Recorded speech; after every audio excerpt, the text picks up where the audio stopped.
While randomly scrolling through Reddit, a random poster promoting Springtrap's U2's figurine sparked a theory in my mind about how the titular phantoms of NAF3 could have been created by the ever-vengeful spirit Cassidy to torment their killer.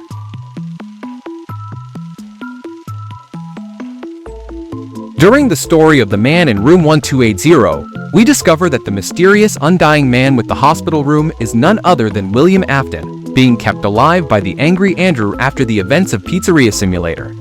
Throughout the story, we learn that Andrew is constantly tormenting Afton with horrible nightmares, with the two constantly fighting within the rotten man's mind for control.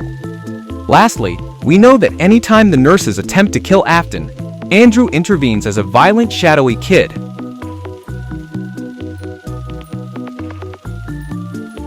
Jumping over to Dead by Daylight, during Springtrap's lore entry for his inclusion into the Bloody Trials, the now undead serial killer suddenly wakes up in the safe room after passing out during his Springlock accident, losing years' worth of time as a whole. This shows that after William was turned into Springtrap, the man was not active and aware during his time within the safe room.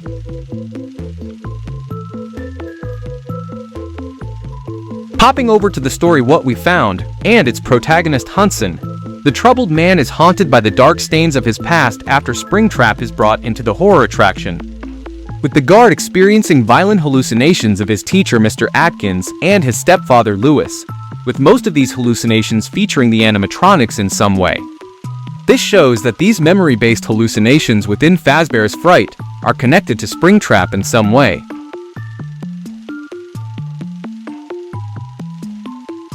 Throughout the Five Nights at Freddy's series, we see many examples of people experiencing and being able to manipulate memories, as well as entities born out of negative memories or emotions,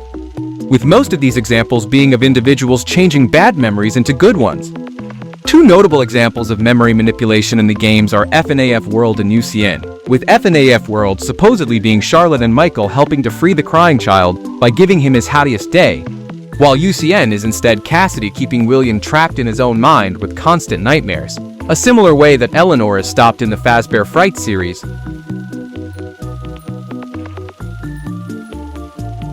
With all of these details in mind, my theory is that, way before Cassidy would pull off the events of Ultimate Custom Night, the vengeful spirit would originally torment her killer with horrible and painful memories of his victims and his spring-locking at their hands, with these memories eventually becoming the phantoms, with their only goal to further haunt and torture Afton. However, in their constant battle for control, Afton would learn to turn this paranormal ability onto other people, causing these people to experience their own phantoms that mirror their own worst memories, with Michael seeing the phantoms due the most of his trauma coming from Freddy's in the first place, and potentially his connection to the other MCI kids through Remnant.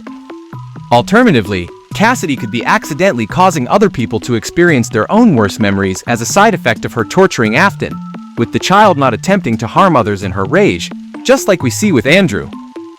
I also believe at this point, Cassidy would be put into her own nightmarish memories by Afton after his reawakening in Fazbear's Fright, with the girl having to experience the moment of her demise,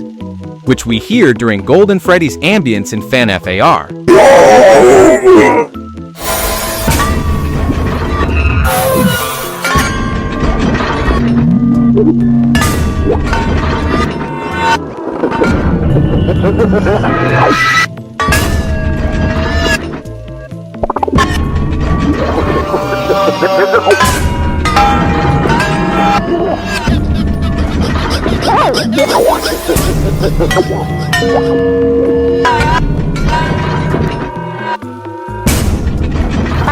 Let's go.